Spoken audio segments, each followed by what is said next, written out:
Okay, welcome to those of you who've hopped on a few minutes early. We're gonna wait a few minutes. I see the door continuing to open here, so we'll wait a few minutes. In the meantime, I'm going to go ahead and just share some information about PAC a few times. It's our PSA that we did a year or two ago, so just a few, actually just a minute. So we'll go ahead and play that. Just turn my volume up here.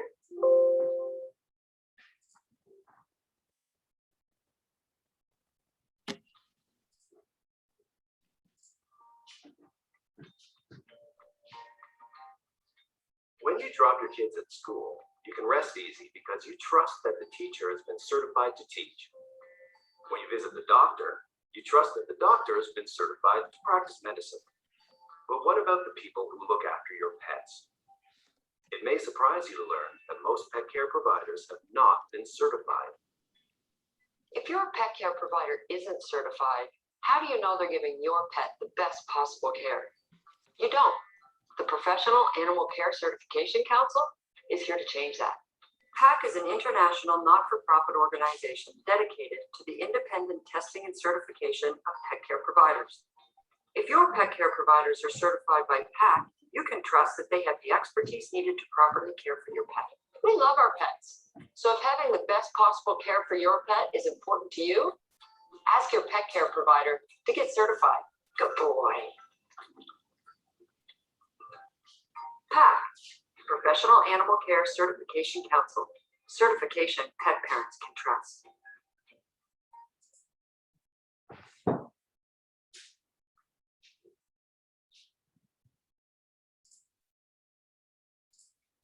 Okay, very good. Just another minute here. Don't have quite 5 o'clock. Actually, it is 5 o'clock right now. So we'll go ahead and get started. I want to make sure that we have plenty of time for the main event today, which is Robin and Susan from the Dog Gurus. If I could, Robin and Susan have allowed me to have the first minute or two here to talk a little bit about PAC and to share our mission with you. So let me just pull this up. First, let me say welcome. We are so happy to have not only our fantastic speakers today, but also all the pet parents and pet care professionals that were able to join us during such a busy time of the year. We're thrilled to have you. My name is Jess Elmer. I'm one of the board members with PAC, the Professional Animal Care Certification Council. If you don't know too much about PAC, our mission is to bring independent testing and certification to the pet care services industry. Just like on our PSA mentioned, when you go to the doctor, when you see an accountant, even when you go to your hairstylist or see a nurse, you kind of trust that they have some level of independent certification. And what a lot of pet parents don't realize is that certification, that required certification doesn't exist for the pet care, pet boarding, daycare, and pet sitting industry.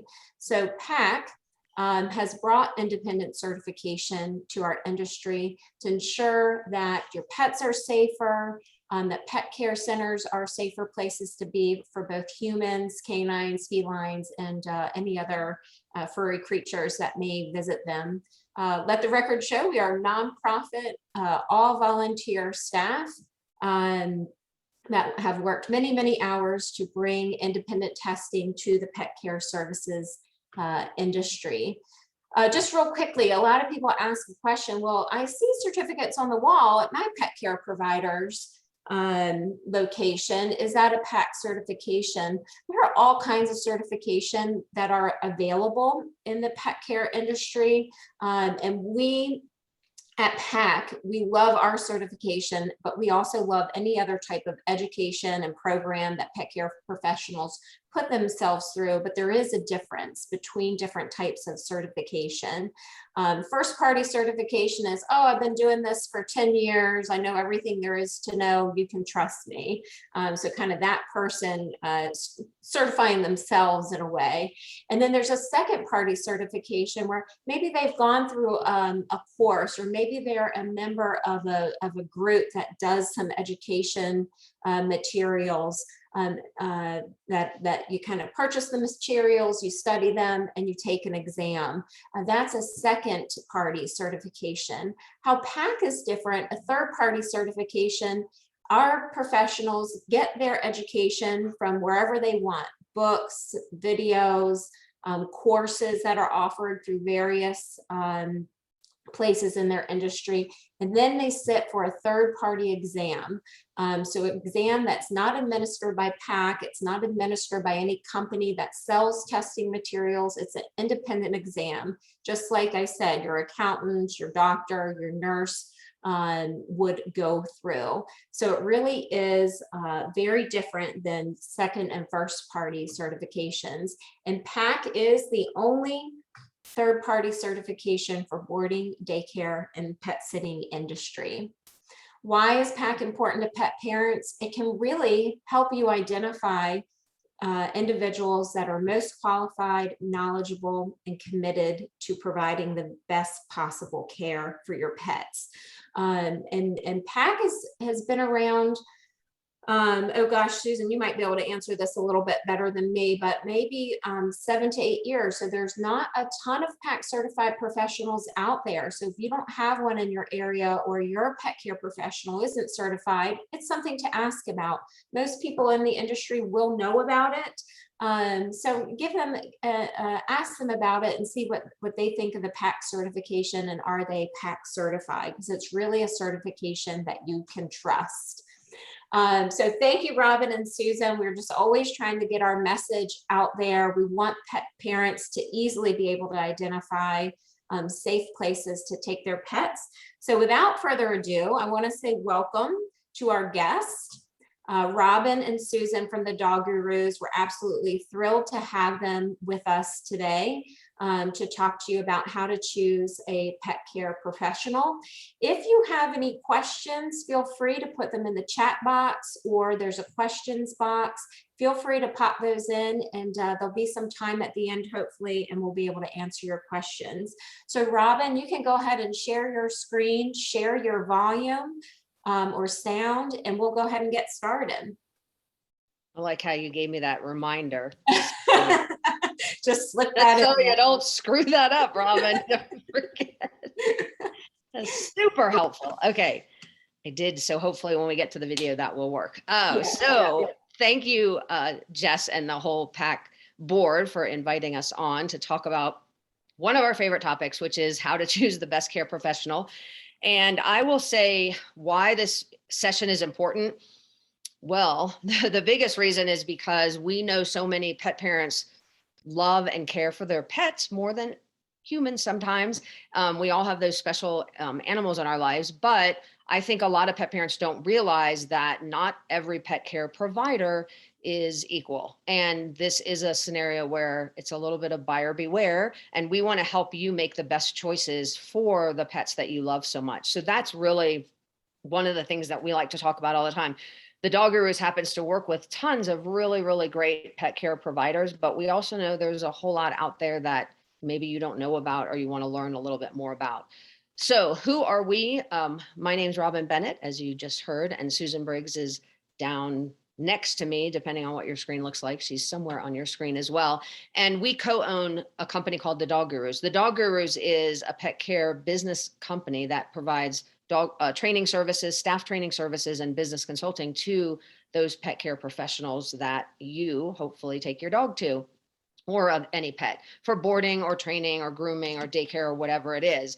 We work with tons of pet care facilities around the world. Susan and I have both owned our own pet care facility as well, so we know what it's like to be a pet care provider, but we also know that we want to raise the bar of safety for all pet care professionals and teach the pet parents like you how to actually choose the best provider and really understand the best questions to ask when you are trying to find a pet care provider. So a little bit about us. The pet care industry is not regulated. I think this is one of the things that is a little secret within the pet industry. The pet industry professionals know that our industry is not regulated, but most pet parents do not realize that anyone can get some business cards printed, put up a sign, and start a business, whether it's a pet resort, a dog training business, a groomer, a dog daycare. Those can be started by anyone, regardless of experience. The only thing most municipalities require is some kind of business license, but that's usually a business license that has to do with zoning maybe, and maybe a little bit on ADA standards for people, and maybe a little bit on number of parking spaces you have to have. They have no requirements for anything about knowledge of the actual pets. So that's a concern, because you really have to understand when you're going to find a pet care professional, we're starting with a really low bar.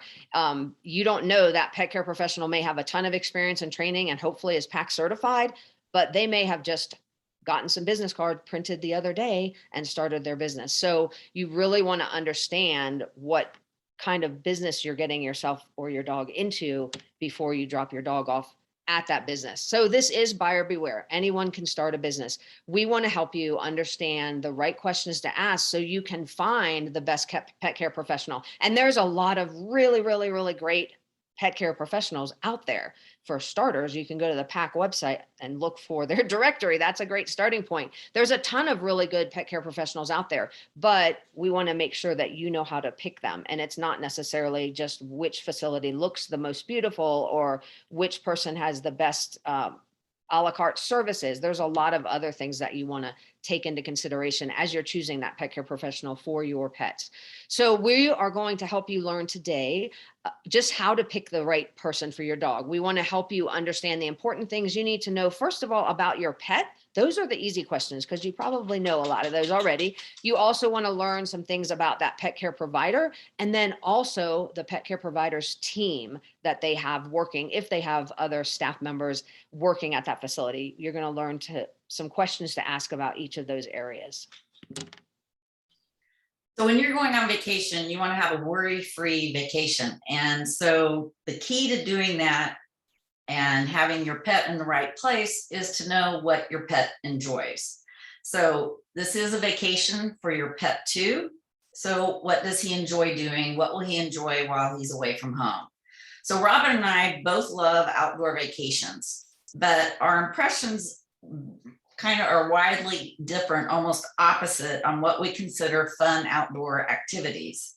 I love the heat and relaxing on the beach or slow, calm walk where I'm just kind of hanging out and relaxing. Robin and Ranger love to go up into the mountains and go on to hikes and enjoy the cold, whereas me and my pups, we're definitely not used to that. So you have to understand what your dog needs before you can really find that best facility for them so that you both have a worry-free vacation. So we're going to start with your dog and some questions to think about. You know, does your dog like to play with other dogs? Is that something that he's used to? Is he a couch potato who would really enjoy just having that soft bed and maybe some cuddle time with one of the staff members?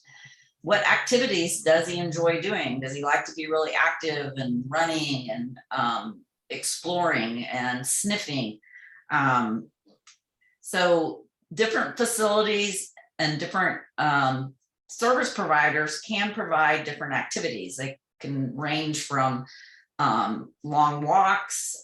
They can have big groups of dogs that play together or small groups that play together.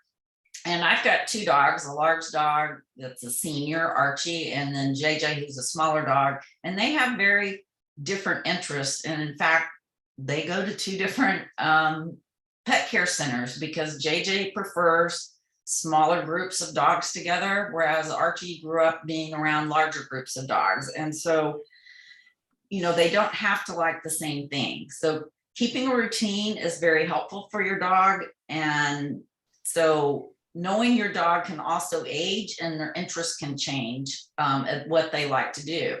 Archie kind of now doesn't really enjoy being with other dogs as much as he used to because he's 13. He really enjoys being more with the staff and getting his butt rubs and his swims. So now that you kind of know what your pet most enjoys, start checking out the local facility and care providers. And we really caution not to rule a facility out just on its initial look or size. I would go a little deeper. And on the other hand, just because a facility is brand new and has, you know, beautiful furnishings and materials, that doesn't necessarily mean that that's the best fit for your family and your dog either.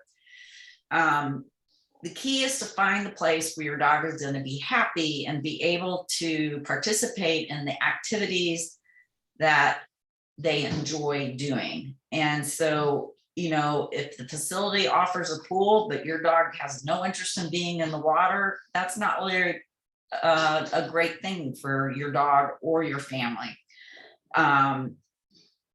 Your dog might even stay in a crate, but they're out playing with other dogs during the day. That could be the best scenario. So keep an open mind, and we're going to help you dig just a little deeper beyond just what you're looking at in this webinar.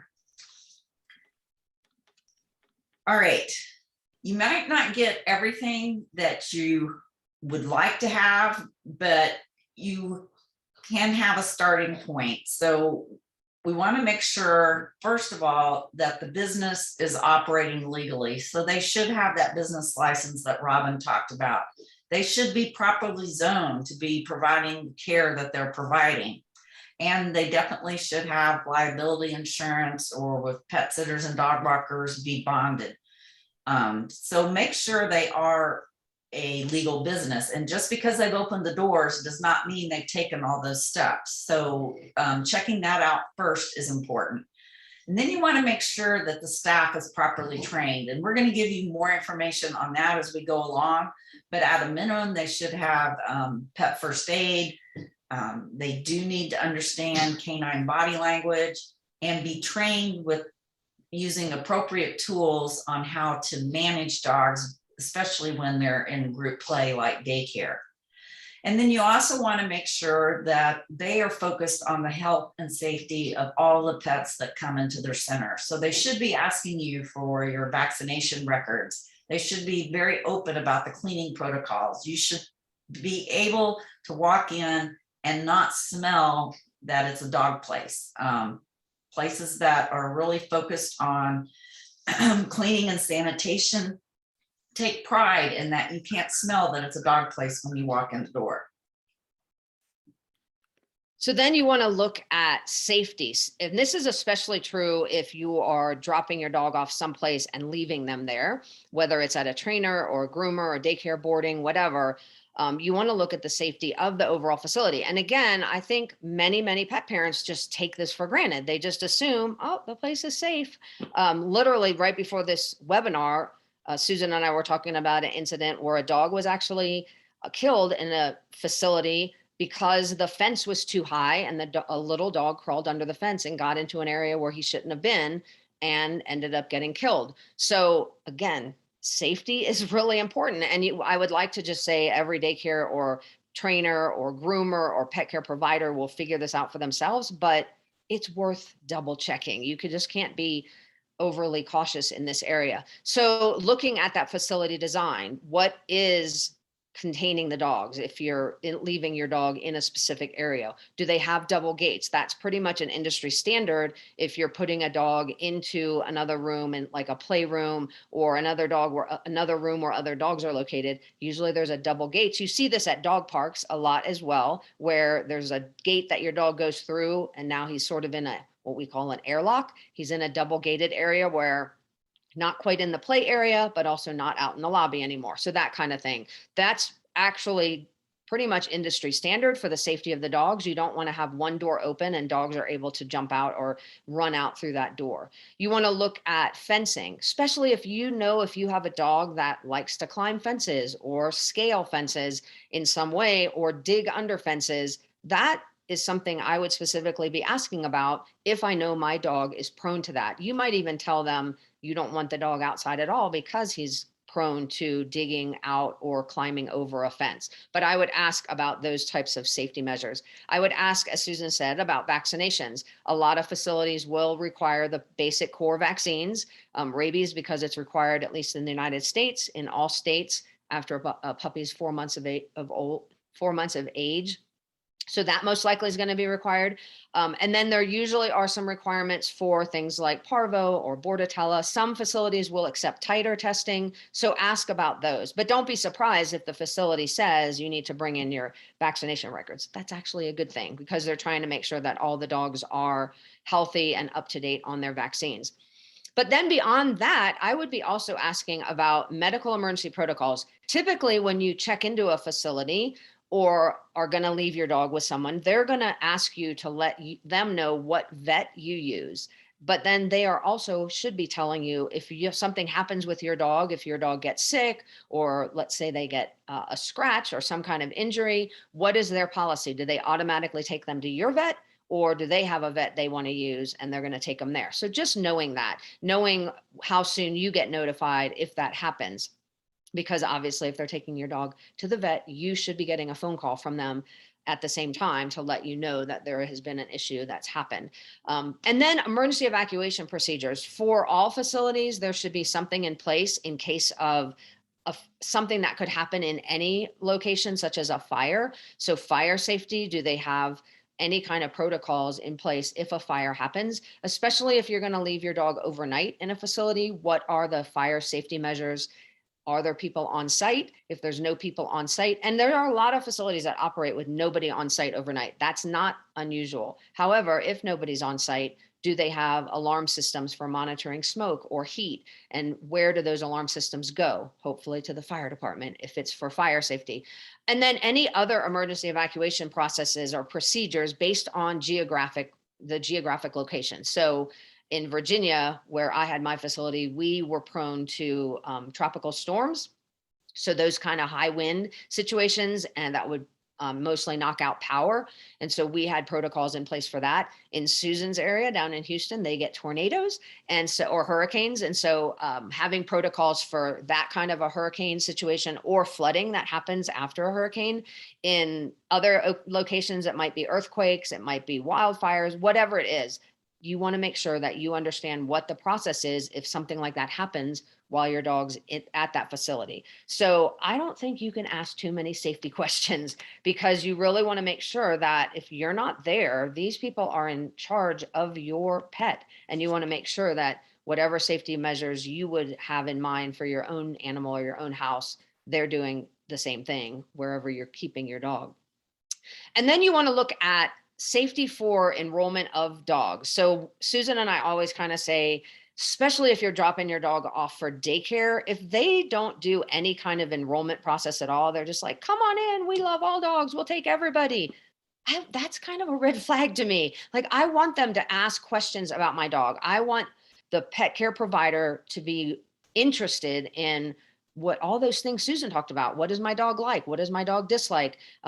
Does my dog have anything that I want to make sure that the facility knows? Like maybe my dog hates going in the water. And so don't even try that with my dog. My dog loves going in the water, but I'm just saying, if I had a dog that didn't, I took my dog to a facility one time and they wanted to do a lot of fetch with him. My dog loves fetch, so that was great. But I had another dog at the time who was not interested in fetch at all. So for that dog, I was like, oh, I don't want to play I don't want to have that activity because I know my dog doesn't like that. So making sure that they're getting some kind of profile from you about your dog. And again, especially if you're dropping your dog off for daycare, there should be some kind of an evaluation process where your dog meets some of the other dogs that are there in the daycare. So making sure that those types of processes are in place is going to help you to make sure that you're keeping your dog in a facility or with somebody that is actually thinking about your dog's safety.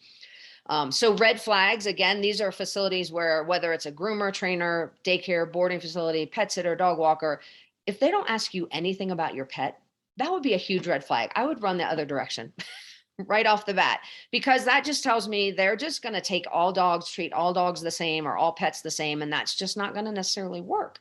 They should be asking you questions about your pet. No vaccination required. I would definitely consider that a red flag. Now, if they're doing titers in lieu of vaccinations, I wouldn't have a problem with that. But if they don't even care if the dogs have any vaccinations at all, I would be a little concerned. And then again, no evaluation, and that's especially for daycare. If they don't do an evaluation at all, part of the evaluation process is to make sure the right dogs are in that facility. And we talked earlier about Susan and I both have had facilities in the past. And both of us were in situations where we would sometimes refer dogs that came to our daycare to other daycares. Just like Susan said, her 2 dogs go to 2 different places, because every daycare should have a unique set of principles that they're saying the dogs that do best in this facility are XYZ. One of my facilities was all indoors. So we didn't do really well with certain breeds that needed more space and more interaction to run and space to run. So we referred some of those dogs to a place down the street. So you want to make sure there is some kind of an evaluation process as well for your pet. But the real critical factor, those safety measures are really important, but the critical factor to having a worry-free vacation and having confidence that your pet will be taken care of is the staff. That is really the bottom line, because those are the ones who will be watching and observing your dog and interacting with your dog on a daily basis. And so we say that really the safety of your pet is dependent on the training and knowledge and skill set of the people in charge of taking care of them. So it really doesn't matter what the place looks like, what they charge. What's really important is how do they invest in ensuring that their staff are knowledgeable and have the skills to take care of the pets that they're responsible for. And so we're going to help you with some questions about staffing. You want to know what is the experience level of the staff. And it's not just the owner who started the business. What's important are the staff that are there on a day-to-day basis. Now, I will tell you right now, like all businesses, it's been challenging for our pet care members because there have been, challenges in getting staff, but I can tell you that they're doing their best to get them trained up and able to take care of staff. Take care of your pets properly, but it is kind of a challenging time right now. But what is their training process? What do they require people learn about the animals? Do they go to seminars? Do they have their own training programs and resources do they use? What type of supervision do they have over the dogs? If your dogs are playing and interacting with other dogs, like in a daycare or group play setting, that supervision needs to be in the room with the dogs physically at all times. They can't be watching multiple groups from one area or just checking in periodically through the window. That is a high risk situation.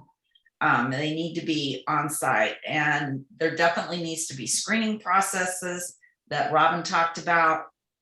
It's really the equivalent to lifeguard training. You want the staff to be trained to always be observant, and even dogs that go for grooming and lodging, you want to make sure that they are regularly checking in and observing the dogs that are in their care on a routine basis and kind of doing these scans to make sure that they're still well.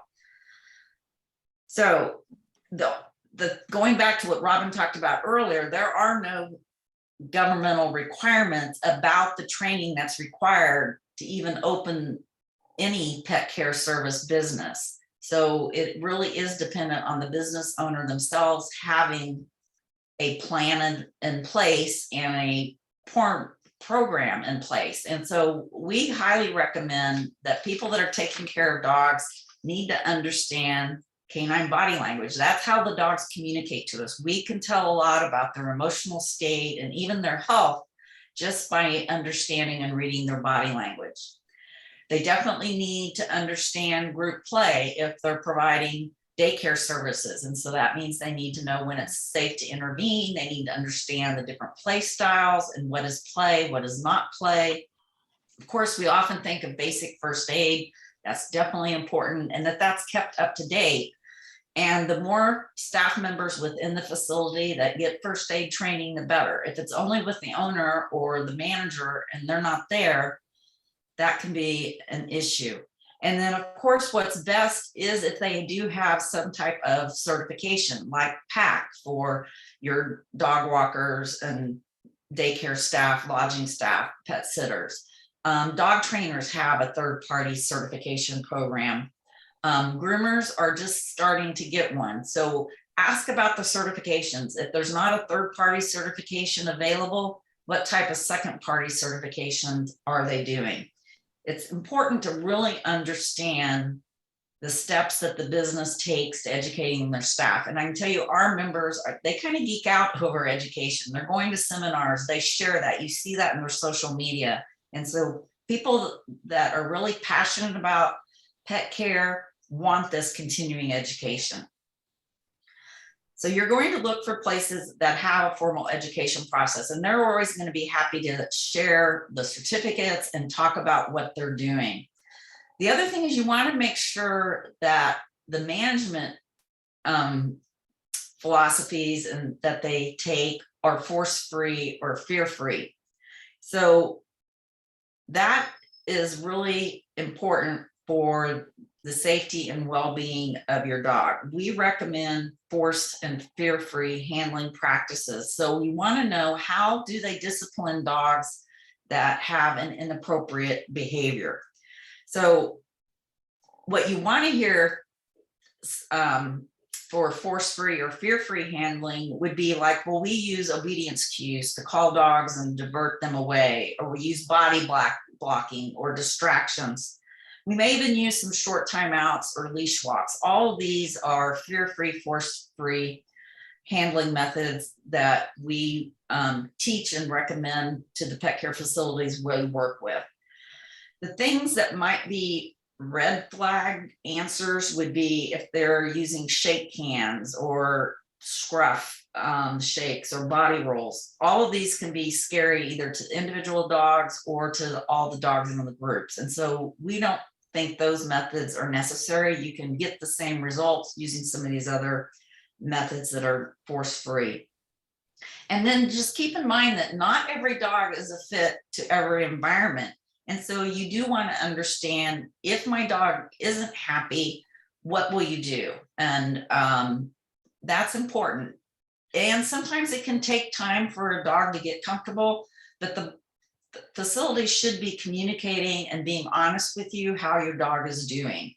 So you want to make sure you understand that process. And as Robin said, a really great facility will recommend maybe a different either service or even pet care provider that would make your dog happy and be a better fit.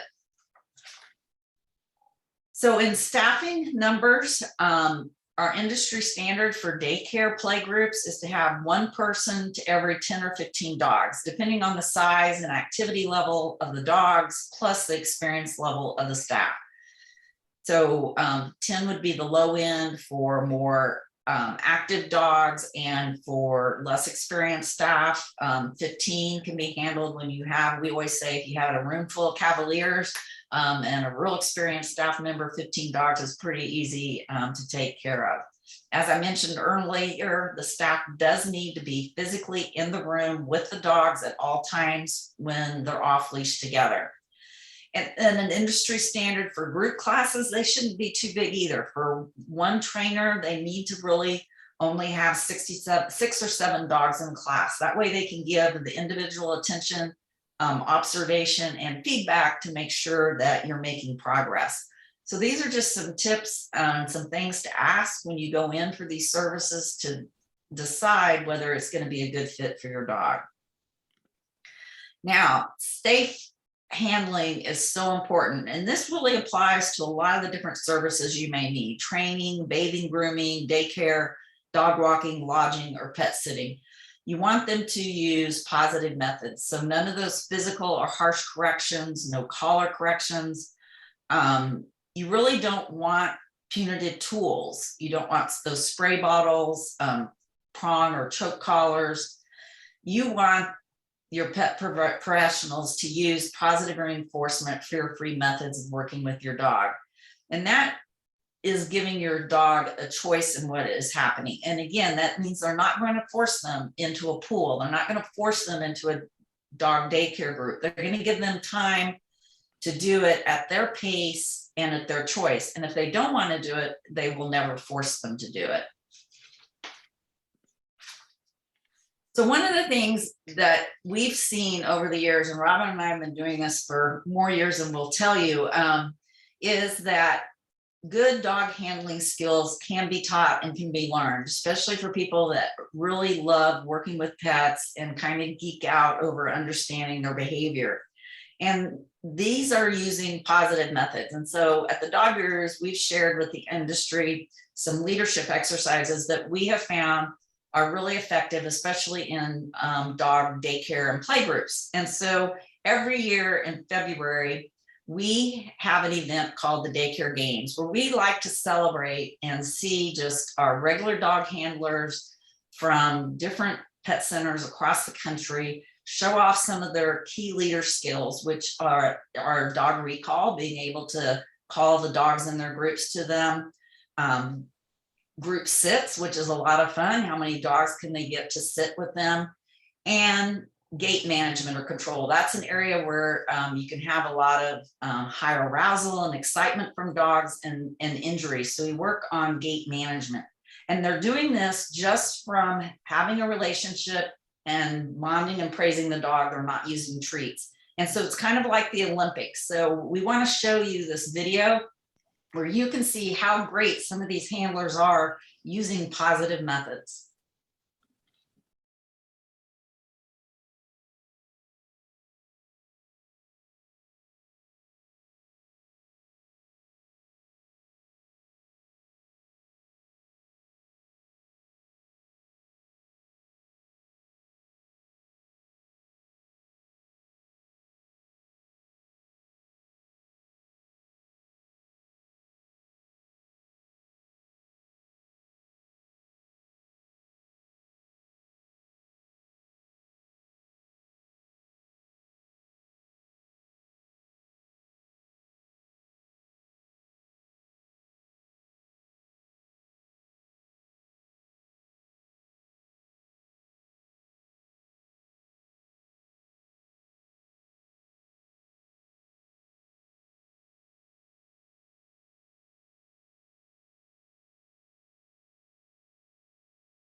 We got to show this little. Okay.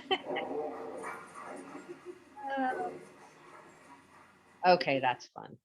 All right, so the Daycare Games, what I love about that is that was from one of our original games several years ago, and most of those facilities are still competing year after year, because I recognize a lot of those companies, so that's awesome. All right, so hopefully so far we have talked to you a little bit about asking those questions, and we've focused a lot on making sure that the staff understands canine body language. So we are going to give you a little brief introduction to canine body language yourself so that you actually understand what we're talking about and you understand what somebody might talk to you about if you ask about canine body language. But basically, canine body language is just a way of learning to speak dog. Dogs are talking to us all of the time. But what we know is that there's a lot of miscommunication that happens because, unfortunately, most average pet owners don't learn how to speak dog. It's just not something you think about. And dogs have a huge vocabulary in the form of their entire body. And that once you start understanding what they're saying, it opens up a whole new world to you as a pet parent. But also, once you understand what they're saying, you are also going to be able to be such a better advocate for your dog, because you're going to know when your dog's happy and when your dog's not happy. And that's really what we want to help you to understand, so that when you're talking to these pet care professionals, you can get better answers for them, or at least understand what they might be telling you. So dog body language is on a continuum. And we always like to say, are there good dogs and bad dogs? Well, every single dog has good moments and bad moments, just like people. We all have really good moments and really bad moments, hopefully more good than bad. But, we've all had those days where we're not quite as friendly or nice as we should be. And dogs are the same way. There is a continuum of behavior, and no dog is ever 100% always happy or 100% always angry or aggressive. So it's, first of all, important to understand that. The way that we teach canine body language is to look at it like a traffic management signal. So you've got green behaviors, which are like, yay, positive, everything's happy. That's when the dog really is going, I really like what's going on in my world right now. And then you've got red at the other end of the spectrum. That's the dog who is saying, I hate this, either because I'm just overly confident and I don't want to be in this situation, and I'm really going to be a bully about it, and I'm going to tell you, let me go. Or maybe I'm just super, super scared right now, and you're still going to be in the red category, but it might just be a dog saying, I am so overwhelmed right now, I just need out. But then there's this, and I will say most people can easily recognize super, super green dogs and super, super red dogs. Those are the dogs that are, the green, on the green side, those are the dogs that are just wiggling their whole body and ready to play, and they're coming up and asking you to pet them. And then the super, super red dogs are generally snarling or growling or snapping. Those are obvious ones. And most people, even children, can usually recognize those. But we have this yellow area. Yellow is where there is the most communication happening. And yellow, when you get into yellow behaviors, that's when a dog is starting to become a little bit uncomfortable, but maybe they're not full blown, like I'm going to bite you or I'm going to run away. They're just starting to get uncomfortable and move a little bit from that happy state into a more concerned or more nervous state. It's the yellow areas that are really the biggest cause for concern.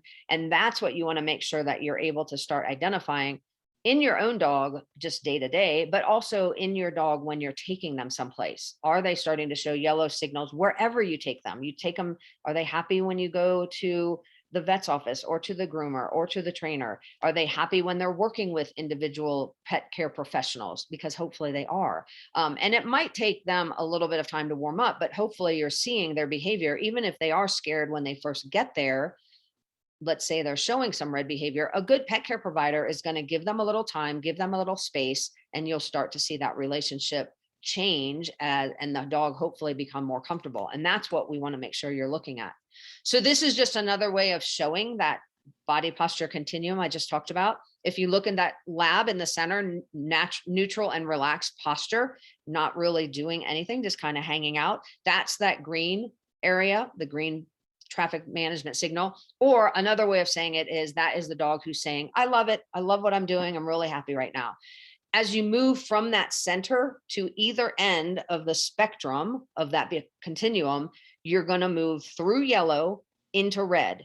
And there are two separate reasons. One, if you go on the one side, you're moving from green to nervous and scared to fearful. And if you go on the other side, you're moving from that green to a little bit confident, like, hey, you're not going to tell me what to do because I'm in charge, into more aggressive displays because the dog is overly confident. I will say the majority of dogs are going to fall more on that fearful side than on the confident side. But here's the thing, it doesn't matter. Either way, you get the same yellow behaviors and then you get the same red behaviors. So the behavior of the dog looks the same, snapping, snarling, potentially biting, growling. That looks the same on either end, regardless of the reason the dog is having that issue. So what you want to really focus on is, what does your dog look like when they're just merely tolerating something? They're not thrilled about it. They aren't at the point where they absolutely hate it and they're going to try to growl or snap or bite to get out of it.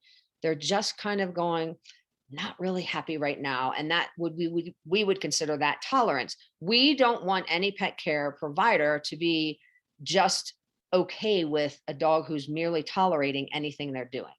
That might happen initially. Like I said, when you first bring your dog someplace, they might be a little bit nervous, but then you want to ask that pet care provider, what are you going to do to help my dog overcome this fear or overcome this nervousness?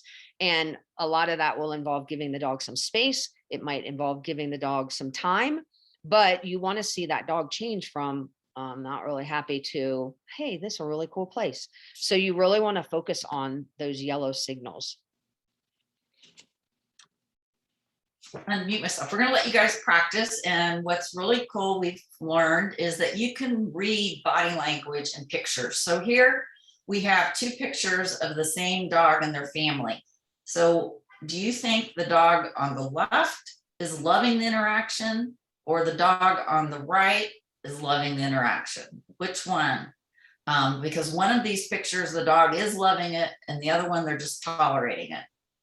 So the answer is the dog on the right is loving the interaction. And we can tell that by like the open mouth, the relaxed facial features, and the more relaxed posture of the dog. On the left, you can see the dog has a closed mouth, and you can even tell in the picture he's a little more stiff. The ears are back more. And all of those are the body language that we read to tell us that that dog on the left is just tolerating it. Now, it could be a very short moment where they're just tolerating it, but this is why our dogs are communicating to us all the time.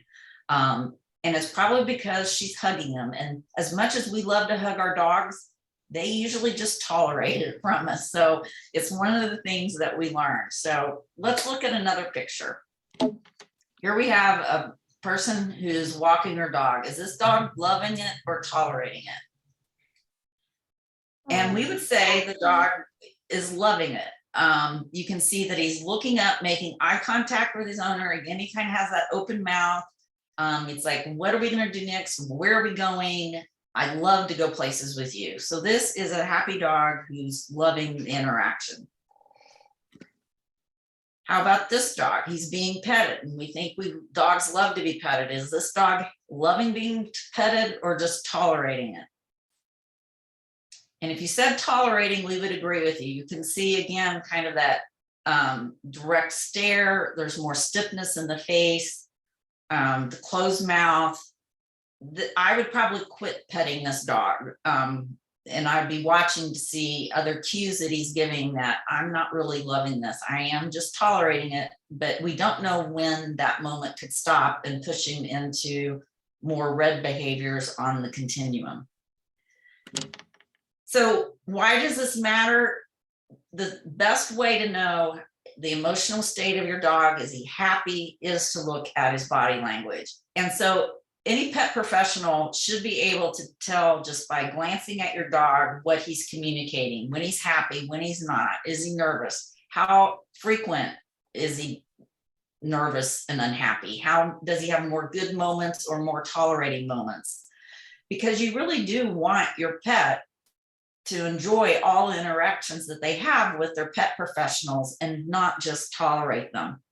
So there, as Robin and I have both said, there may be short periods of time where they're not extremely happy. That is normal, but it's, you want most of the time in the continuum to be in that green state or just a little bit of yellow and come back. You don't want them staying in yellow and red. That's very stressful. You can think about situations that you're in where you're not comfortable and you have anxiety.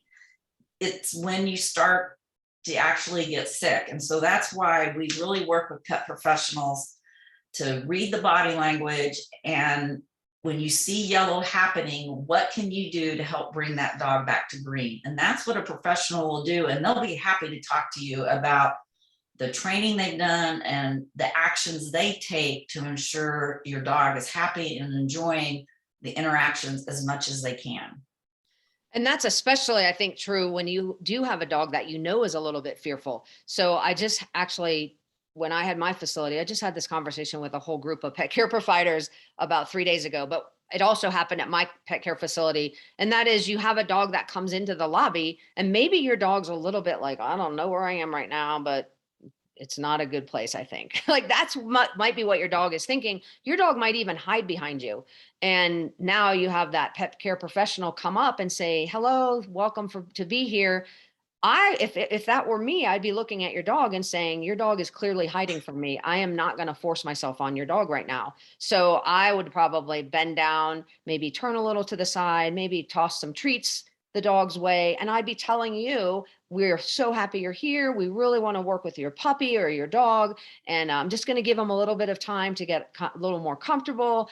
And they should be explaining that to you and kind of talking to you about that. And then again, hopefully your dog will say, okay, this person's not too scary. I'm going to come and eat some hot dogs that she's offering me. So you want to make sure though, that the staff that you're leaving your dog with is not overwhelming your dog. And especially if you have a dog where you know your dog's a little bit more sensitive anyway. So another thing that you can look at in terms of canine body language is look at website photos. So when you are deciding to use any kind of pet care professional, go to their website, because a good pet care professional is going to have ideally pictures of happy dogs on their website, especially if they're pictures taken at the facility. So I realize that you might just get stock photos, which is a totally separate thing, but I'm saying especially pictures where the dogs are actually in the facility or training with the trainer, or maybe you get video and you can see how a dog is getting groomed or how a dog is doing on a pet sit or a dog walk, or how the dog is doing when they're in a training facility with the trainer or whatever. I would look at all of that stuff on the website, and you want to have dogs that look happy. So in these 3 photos, the dogs are all pretty happy, chilled out in some of the photos, but certainly not showing any signs of discomfort or stress. I mean, you can look at those dogs and go, yeah, they're pretty happy. They're pretty happy. But you can also see maybe some dogs that aren't so happy in other photos. So again, looking at that top photo, those dogs are all, nothing horrendous is happening, but those dogs are all looking a lot of places other than their owners, which is sort of concerning to me, like what's going on that they're all looking at. But I would be looking at the tools that people are using. So I personally don't want to use choke collars. So I won't take my dog to a place where they have a lot of pictures of dogs in choke collars. That is just my personal preference. And that's the dog guru's philosophy, is to use positive training. So again, if I were to go onto a website, and believe me, I do this when I'm going to go do anything with my dog, I will go to the website to see what tools are they showing in their videos or their pictures, and are they tools I want to be used on my dog. So I would be looking at that. And then, do the dogs look happy? Are the dogs being treated with respect? So some of those photos you might see. Now, you're probably not going to see a photo of a child laying on your dog unless you're dropping off your dog in somebody's home and maybe that person has some children and does overnight pet sitting or whatever. Then I would be a little bit concerned. So looking at those photos and just learning a little bit about asking yourself, is this dog happy or not happy, can tell you a little bit about what you can expect in your pet care provider. And then videos can help as well. So this was actually a video I'm going to show that I took of a dog in a daycare, and the owner was bringing her dog to this daycare for quite a long time. And this was months, like literally this dog had been coming to daycare for several months. This was not a dog that this is its first time in daycare. But as you watch this, the dog's name is Peanut, and it's this little dachshund. As you watch this, I just want you to ask yourself, is Peanut happy? That's all I want you to look at. There's no sound on this that matters.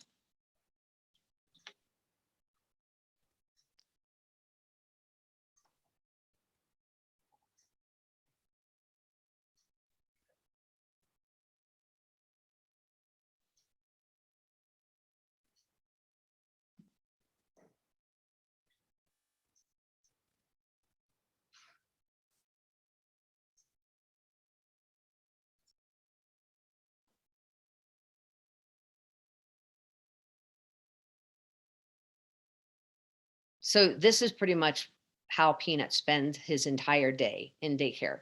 This is a very short excerpt of it. But if you're asking yourself, is Peanut happy? I mean, he's in daycare, so you would imagine that dogs in daycare are going to like to play with other dogs. Was he soliciting attention from any dog at all? No, he was not. Peanut is actually fairly friendly with people. He actually likes people. So he would go up to people's legs and kind of look at them like, can you pick me up or something?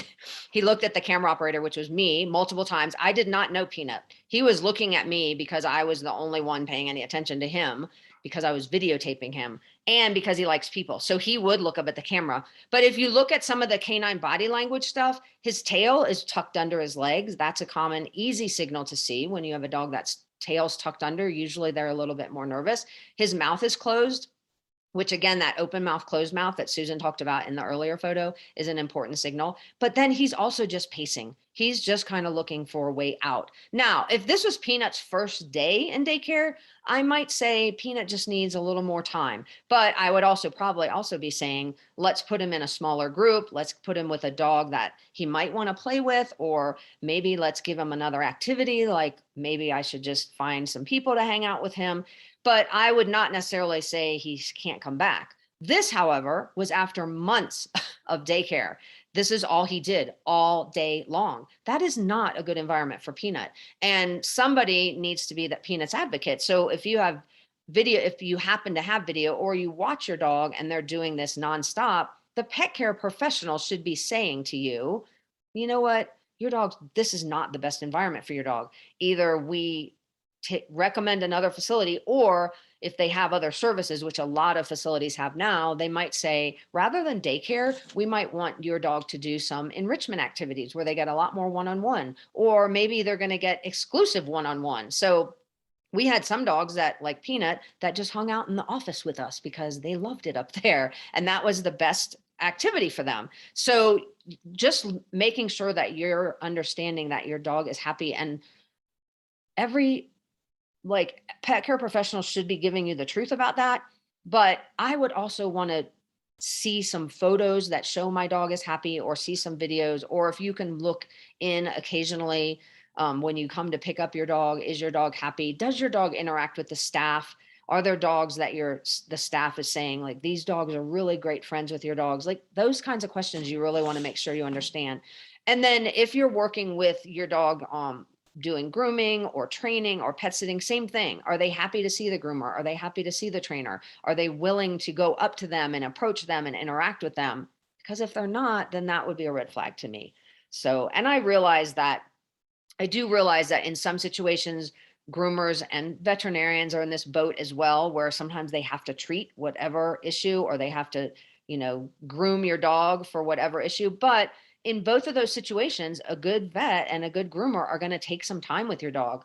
And they might say you need to come back more than once, which might cost you more money, but that's actually better because they can work within your dog's pace instead of just forcing your dog to doing something and having a horrible experience at it.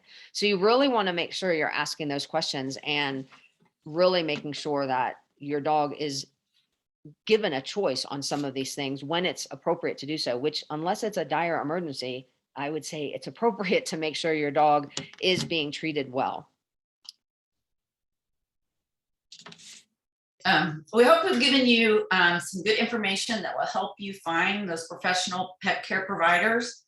And as we mentioned at the beginning, we love PAC as a resource for finding certified professionals to take care of your pet. And that's verified through their third party exam and testing. You can have confidence that they do have the knowledge and that they're using force-free, fear-free methods of handling. So that's great for your lodging, dog daycare, pet sitting, and dog walking. For your dog trainers, the Certification Council Professional Dog Trainers is also a third-party exam. And so again, you know that these professionals also have the knowledge and background to train your dog. If you can't find third-party independent certified professionals, finding resources and people that are members of trade associations is another good option, because you know those businesses are interested in ongoing continuing education, being a part and supporting their industry and following best practices. So for boarding and daycare, we have the International Boarding and Pet Care Service Association. And you also have the Dog Gurus. We have a lot of members that come to us because they want this knowledge and education for themselves and for their team. And you can also get good referrals from other pet professionals you use. We are a community and we talk to each other. And so we usually do like to share and refer.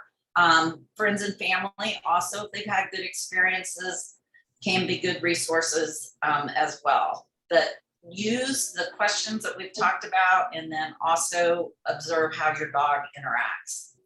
So you're going to want to take a tour and ask questions. If you're going to a facility or if it's someone coming to your home, ask a lot of questions.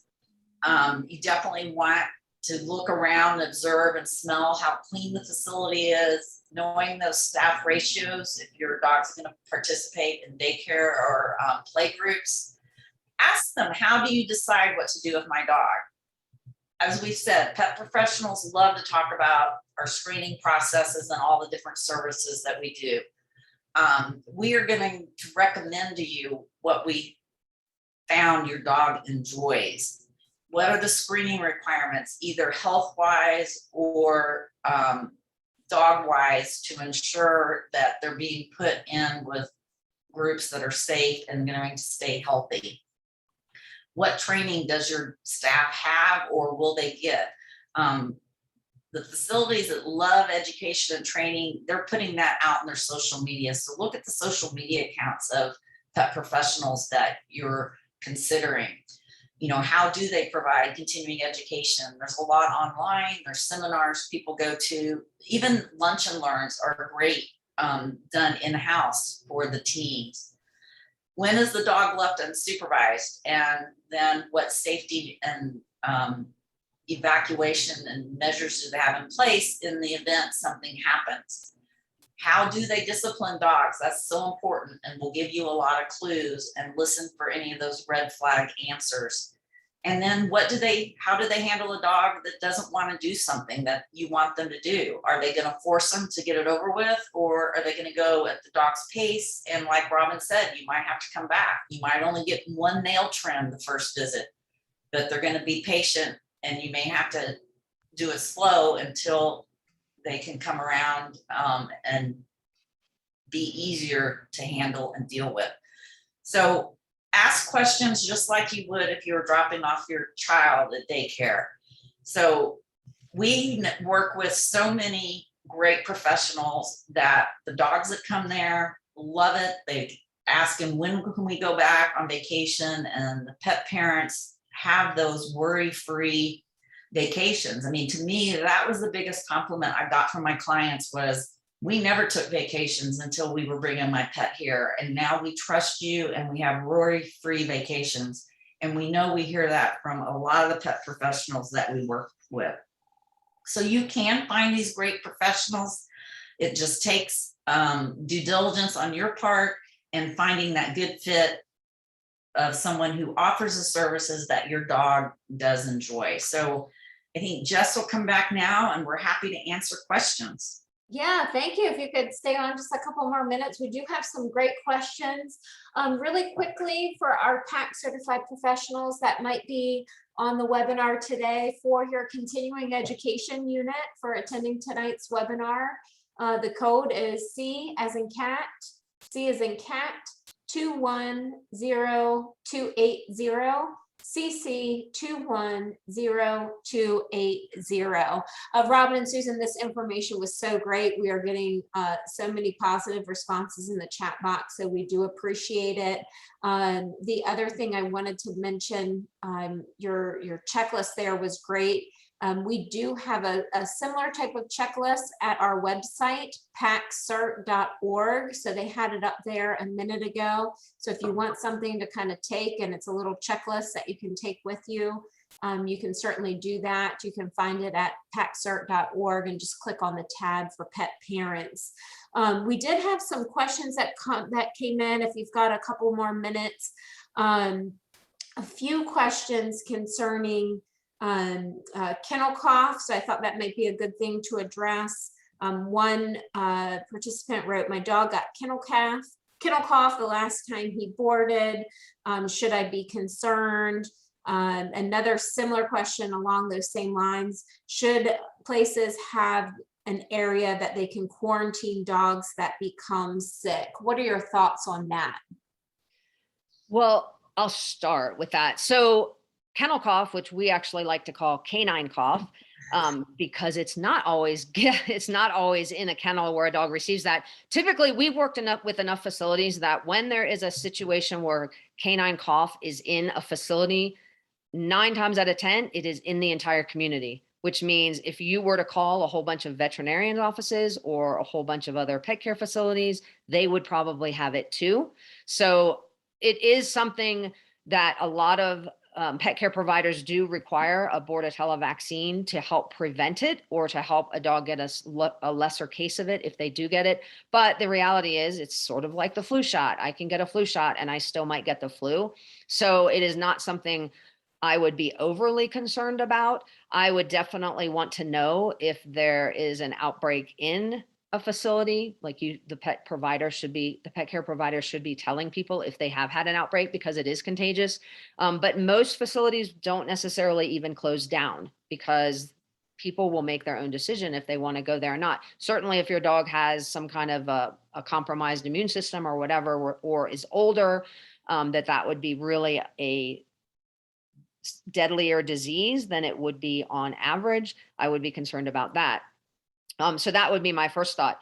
The second one about a quarantine area, if you are going to keep sick dogs overnight, then absolutely you should have a quarantine area. That being said, like my facility, I didn't do overnight lodging, so I did not have a quarantine area. However, if I had dogs in daycare that did get sick during the day, I did have a process to handle that. And that process was to take them to a veterinarian and leave them there where they can get care. And so I would remove them from the facility. But for my situation, the dogs were going home at night anyway, so it didn't really happen that often. But you might also have a lodging facility that doesn't have a quarantine area, but they have a policy to say if a dog gets sick and has a contagious illness, we get the dog out of the facility and it goes to a veterinarian in the area or whatever and ends up staying there. So it's definitely something I would ask about. If they're going to keep the dog who is not well in the facility and it has a contagious illness, they need to have a quarantine area though. Susan, I don't know if you have any other thoughts on that.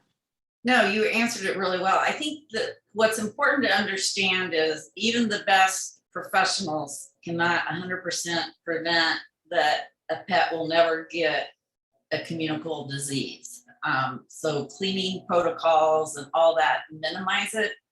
But as Robin said, when it's just like with humans, when the flu is going around, and if you're going to be susceptible and your immune system may be a little weak, you could get it. And the same goes for our dogs. I think the key is how they communicate that and work with you and share what's going on. And again, also having those processes for handling the individual cases as they see them. And it could be that the dog didn't have symptoms or show any signs of it while they were there, and it just happened after the fact. Now, if you went multiple times and they always came home with something, then that might be a pattern and be concerning, but one time wouldn't necessarily be a signal that would not be a great care provider or situation. Okay. On the flip side of things, with COVID-19, a lot of pet care centers are not offering tours. Suggestions on what to do if a place isn't offering a tour, I would guess it would be the checklist that were offered today. What are your thoughts? Yeah, I would definitely, the checklist would be good. Ask the questions. Like Robin said, look at the pictures on the website, maybe ask them if they could send a video of dogs in their care, places. They will understand why you're wanting, to see some of those things in the event that facilities are not able to give tours. Okay, just two more questions here. If a pet care center doesn't have an evacuation plan, is there some place that they can contact to help them develop one? Yes, we can help generically at the Dog Gurus, but other really good resources. Sonia Wilson actually has a book called Risky Oh, Hairy Situations. yeah, Hairy yeah. Situations, which is really, really beneficial for pet care professionals to take a look at. And she gives all kinds of templates and scenarios and information. So I would definitely look at that if you're a pet care provider. The other place is most municipalities are happy to come out and do a walkthrough of your facility. So if you go to, there's typically somebody at the county level, or sometimes a smaller municipality for like cities, states, or if you're in Canada, it might just somewhere in your municipality, there is probably someone with some type of job as safety and health inspector, some version of that. Typically in fire departments, there's also a fire person, not necessarily the fire marshal, but someone within that fire marshal's scope of help assistance that has the responsibility to help people mitigate fires. So you can go to those people, whether it's a safety area or specifically for fires, and get them to come out and do a walkthrough. Even for security, police departments typically have someone that will do that. And you might have to wait. Typically, there's no charge for this, but you can go to your county and say, hey, can you do a walkthrough of my facility and help us come up with an evacuation plan, or at least things to consider for those natural disasters or things like fire that might happen in your facility. I would definitely take advantage of those types of resources as well. Go to the Chamber of Commerce too, if you can't find anybody, because they'll be able to tell you. Yeah, great info there. Lots of questions on if a recording is going to be available, and the answer to that is yes. We will be sending all the attendees a link to the recording, hopefully within the next 48 hours. That will be going out to you. Final question here. I know you guys will enjoy this one. Should I be concerned if my pet care center does not have cameras that I can watch during the day? What are your thoughts on that? No, I would not be concerned. I would, if you've done the other due diligence, it may just be, their preference that they don't have them. I think there's other things that are much more important in how they do training, if they have third-party certification. So if they do have cameras, I would definitely be watching and looking at body language and, what you see going on as well. So that's my thoughts. I don't know, Robin, if you have any others. No, I've seen great facilities that have cameras, and I've seen great facilities that don't have them. And I've seen horrendous facilities that have cameras and horrendous facilities that don't. So I think the camera, for many, many pet parents, the camera does give you some peace of mind. I actually think that it may be false peace of mind. I feel like people go, well, they got cameras, so they must be doing everything right. The issue I talked about earlier, where the dog was killed because it crawled under the fence and got attacked by another dog, where it went to an area it shouldn't have been. Theoretically, they have cameras, but suddenly the cameras they have, that was a blind spot. So whether or not that's true, it might very well be a blind spot. But my point is, the cameras don't guarantee that they're doing anything right. So it really goes back to really asking those questions and seeing how your dog acts and interacts when they go in the facility. And then if you watch them through a window or whatever, if you're able to see that, or what pictures are they sending and posting on their Facebook page and that kind of thing, it goes to that as well. So if they have cameras, it's great, especially if your dog seems really happy, but don't just assume that that's the cure all either. Okay, got it. Yeah, well, thank you so much. We appreciate you guys spending an extra 10 minutes with us. And we love everyone that registered today. It's all about keeping the dogs safe here. So share this information with your friends, with your family. If you're a pet care professional, share it with your clients. because we really just want to have a better place for humans and animals in the industry. A recording will be coming soon. Again, the CEU code is CC210280.